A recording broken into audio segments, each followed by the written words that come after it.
Olá a todos, bom dia.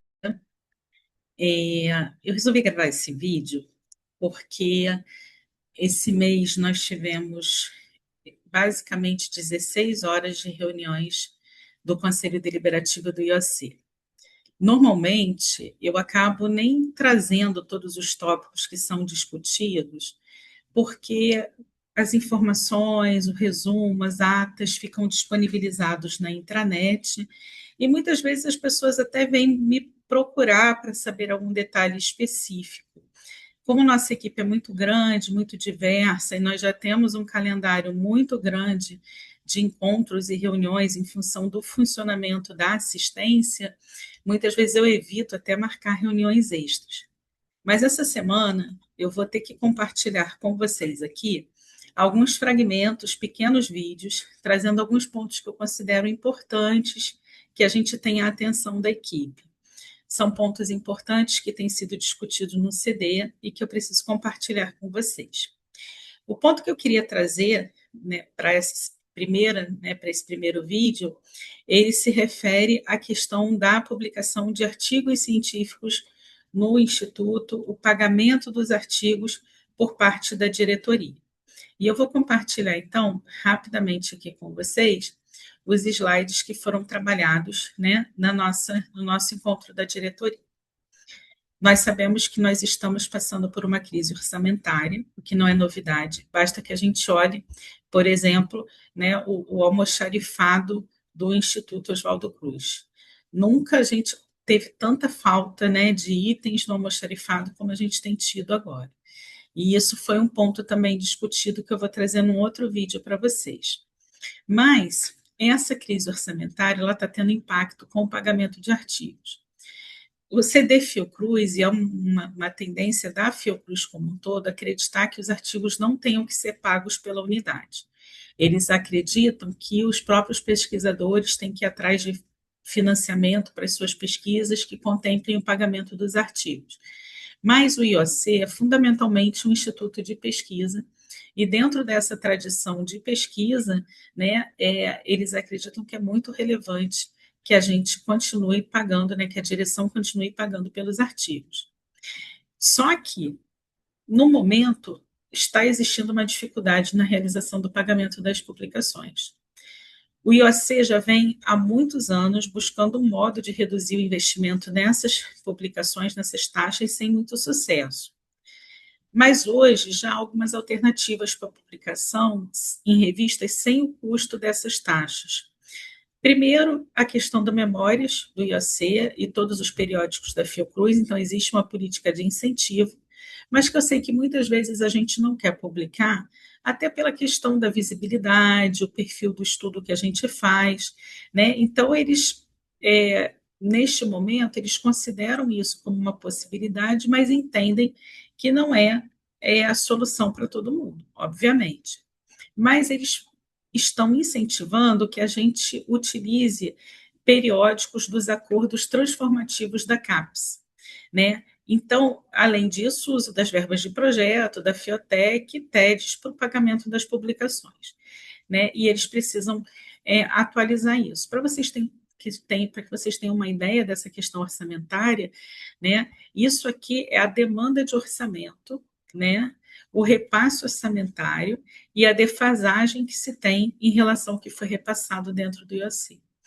E aqui a gente vai vendo, né, o subfinanciamento crônico do Instituto, onde a gente tem aqui em azul tudo aquilo que foi programado para 2026, e aqui embaixo, né, em laranja, aquilo que foi efetivamente liberado.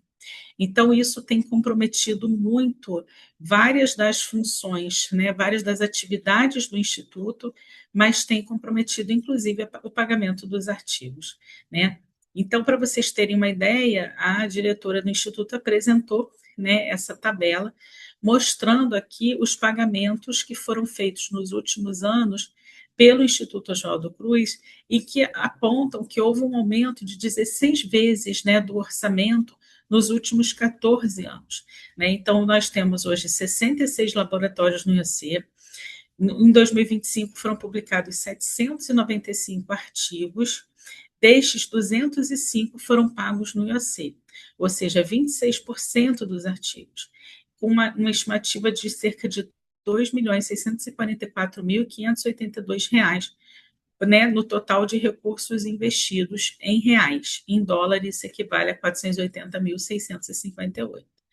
E nós não tivemos aqui em 2025 aportes do print da CAPES, que era uma coisa que ajudava muito até 2024.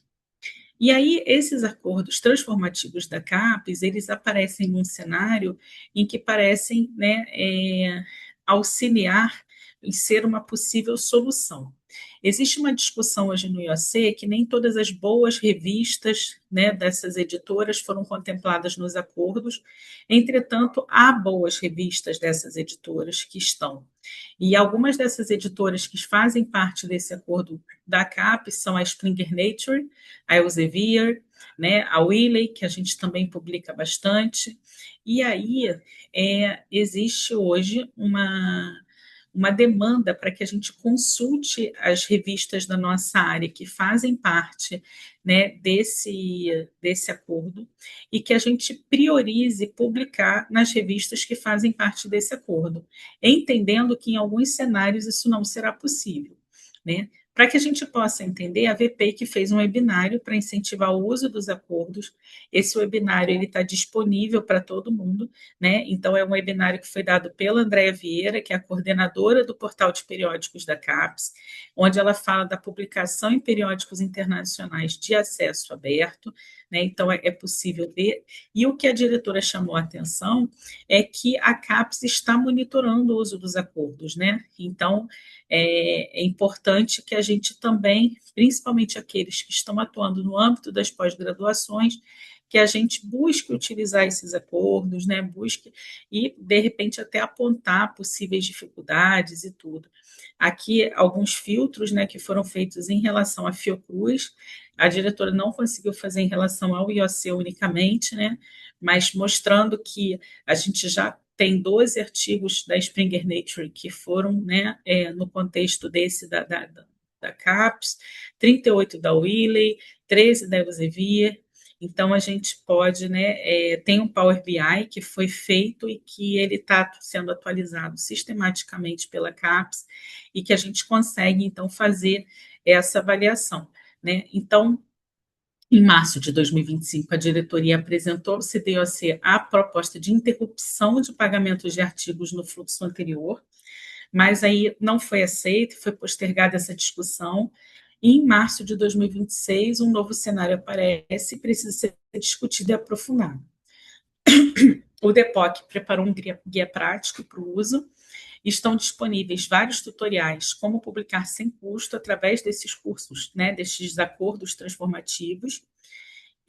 O IOC continua ainda destinando o seu pagamento, né, o seu orçamento para custear, mas todos aqueles que já publicaram esse ano têm percebido que as cobranças estão chegando nos nossos e-mails, porque eles não estão dando conta de pagar.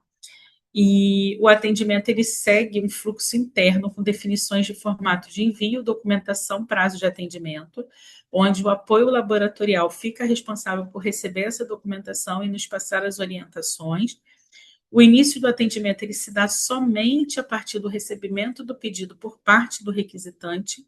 O fluxo ele também está disponibilizado na intranet OC, no espaço do pesquisador, nesse link, né? E o processo é aqui: pesquisador, CELAB, DEPOC e processos de câmbio e pagamento, né? Os critérios, então, para o pagamento de artigo, critério obrigatório é a presença de pelo menos um autor do IOC em posição de destaque no artigo. O que significa isso? Tem que ser o primeiro, ou o último, ou o autor correspondente.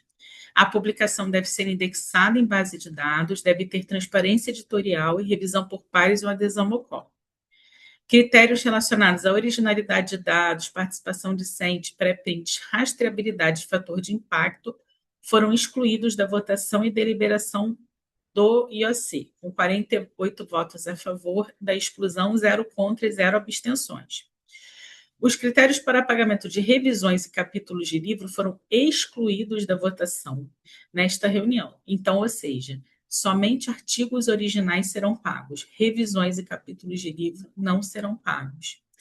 e a forma de utilização destinados. No momento, o pagamento deve ser feito respeitando-se a ordem de chegada das demandas do laboratório. Ou seja, o IOC tem um orçamento X. Os primeiros artigos que forem chegando, eles vão pagando. Acabou o orçamento, eles não têm como pagar mais, aí o laboratório vai ter que dar um jeito, porque chegou a se discutir até a criação de uma cota por laboratório. Pensar assim, a cada laboratório vai poder pagar um artigo e tal. Mas aí os chefes colocaram, como é que a gente vai chegar para a equipe e dizer assim, olha, o seu artigo vai ser pago pela diretoria, o seu não. Então, isso criaria muitos problemas. Então, ainda ficou nesse cenário, foi aprovado por 40 votos a favor, né, pelos conselheiros, que vai ser por ordem de chegada. Então, foi mantido isso, né? E aí, qual é a documentação? A documentação é a justificativa técnica no formato do Word, um documento de aceito formal em formato PDF, normalmente é o e-mail que a gente recebe, que a gente salva em PDF, o documento de aceite traduzido, então a gente pega e traduz. É uma dica, né, para não ter trabalho, é colar justamente lá no Google Tradutor que ele traduz, né, aquele e-mail e a gente salva em PDF. O invoice original que a gente recebe, o invoice traduzido e o manuscrito submetido à revista pelo menos contendo ali o PDF da primeira página, onde há a descrição dos autores, a citação do IOC, tudo corretamente ali, tá? Então, a gente tem aqui hoje, né, só para vocês terem uma ideia, que em 2025 foram abertos 49 processos para o pagamento de 186 invoices recebidas no período, né? Outras 19 invoices foram custeadas com recursos da Fiotec, e o DEPOC já recebeu mais de 70 invoices em 2026 e abriu 15 processos, dos quais 9 já em fase de empenhamento. O valor mais baixo de artigo pago até hoje foi do Journal of Tropical Medicine, que em reais equivale a R$ 4.833, e o valor mais alto foi um da Nature Communications, no valor de R$ 44.100, né? Então, existe toda uma discussão sobre a questão dos custos desses artigos, e é claro que o IOC quer ter artigos numa Nature Communications, numa Science, mas no entendimento de que a gente tem um orçamento bastante limitado esse ano, então a gente precisa buscar trabalhar o mais possível dentro daqueles acordos que a CAPES já instituiu para que a gente possa tirar um pouco essa sobrecarga orçamentária do IOC. Tá? Então, a gente está tentando, e foi essa discussão que a gente teve em relação a as últimas reuniões, e aí algumas sugestões que foram dadas no CD em março de 2026, né, que era a proposta de um período de desmame para ter ajuste progressivo no ajuste dos periódicos, divulgar a lista dos periódicos disponíveis, datar, cuidado no acordo do uso da Springer, porque não cobre todas as revistas, mas há revistas boas que a gente deve usar, né? E aí ficou da gente tentar usar ao máximo esse acordo e a gente revisar. E nesse momento que a gente decidiu é que a gente não ia cortar nada. E aí a diretoria, né, ela propôs, né, para essa última reunião que alguém da diretoria deve dar o aceite também para o pagamento e não somente o DEPOC, pedindo justificativas mais detalhadas para artigos pagos, indicar os highlights dos artigos, e aí critérios que eles pretendem utilizar são se esse periódico ele é o top 15% da respectiva área, que justifique o pagamento de artigo e não a publicação numa revista que seja, né, parte de um acordo, o valor da APC solicitado, ou seja, o valor do artigo, né, da invoice, qual a justificativa para submeter esse artigo a esse periódico pago e não algum periódico sem APC ou componente dos acordos transformativos da CAPES, qual a contribuição essencial que esse artigo acrescenta ao conhecimento, como ele deverá ser destacado nas redes sociais para impulsionar a sua visibilidade e citações, e se esse artigo vai ser incluído como um dos 5 principais da sua produção nesse ano e por quê. Então, a diretoria ela considerou, né, esse ano de 2026 como um ano de ajuste, no qual ela pretende, né, trazer essa ideia. E aí, né, o CD, nesse dia 6 de maio, né, recomendou estimular o uso dos acordos no IOC, com maior divulgação e listas mais personalizadas por laboratórios ou temáticas, acompanhar bimensalmente as demandas e as expectativas de pagamentos. Também foi discutido que o nosso produto no IOC é o artigo científico, então a gente precisa ter essa lista clara e recomendação das revistas. Foi solicitada à diretoria uma lista de revistas que o IOC recomenda o uso. A questão da Fiocruz, né, na política do acesso aberto, ela só pode se manter se houver sustentabilidade, porque e aí ficou uma questão de que o acesso aberto ele traz um custo maior, mas por outro lado os nossos artigos publicados são o nosso maior ativo dentro do IOC. E aí colocou-se que o que vai contar no quadrênio são citações e visualizações, por isso que a priorização do acesso aberto. Não é mais, não existe mais aquela coisa assim, é o fator de impacto da revista, não conta o tanto que aquele artigo foi citado, quanto que ele foi visualizado, por isso até que os periódicos têm cobrado mais da gente, não só que a gente publique, mas que a gente de alguma forma divulgue esses artigos para que eles sejam citados, visualizados, e aí se pediu que hajam oficinas online para maior conhecimento do processo do uso dos acordos, demandar para a VPEC a atualização da lista das revistas e a presença da Fiocruz nos acordos, cruzamento das revistas nas quais o IOC publicou, né, em 2024 e 2025 com as revistas dos acordos, uso de ferramentas de localização das melhores revistas para o seu resumo. Pensou-se em criar um GT misto, né? GT é um grupo de trabalho, né? Do IOC com a CTPq para melhor entendimento dos custos de pagamento de revistas híbridas, de revistas open access e preparar uma proposta de critérios adicionais. E na falta de recursos e na necessidade de priorização, a diretoria usaria outros critérios para priorizar os pagamentos. Por exemplo, prioridade de pagamento de APC para pesquisador que tiver perdido tempo no uso de revistas do acordo sem ter sucesso, fatores de impacto nos percentis superiores de suas respectivas áreas, a originalidade dos dados, a participação discente, o uso anterior de um pré-print bem avaliado, a rastreabilidade e o pagamento a quem obedecer o procedimento por exclusão. Então, esse foi, né, o tópico, né, que foi abordado e a gente tem agora que refletir como a gente vai estar publicando os nossos artigos e contribuindo para essa redução na questão orçamentária. Eu me coloco à disposição para auxiliá-los nesse processo de publicação a todos que tiverem artigos para serem submetidos e vou estar compartilhando nos grupos de WhatsApp do laboratório esses links, né, de treinamentos, capacitações que foram realizados e tão logo a gente receba a lista dos periódicos atualizados, né, dos acordos, a gente também estará compartilhando com vocês aqui, tá bom? Então, esse foi o nosso primeiro vídeo. Ao longo da semana, vocês receberão outros vídeos, mas que são importantes para que a gente possa acompanhar os tópicos que estão sendo discutidos no âmbito do Conselho Deliberativo e que a gente precisa estar lá representando o laboratório enquanto unidade como um todo. Tá bom? Um abraço para vocês e boa semana.